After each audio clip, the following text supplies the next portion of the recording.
சமையலறையில் நான் உப்பா சர்க்கரையா? நீ படிக்கும் அறையில் நான் கண்களா புத்தகமா? உன் சமையலறையில் நான் உப்பா சர்க்கரையா? நீ படிக்கும் அறையில் நான் கண்களா புத்தகமா? நீ விரல்கள் என்றால் நான் நகமா மோதிரமா?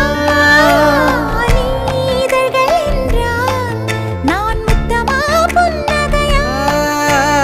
நீ அழகு என்றால் நான் கவியா ஓவியனா?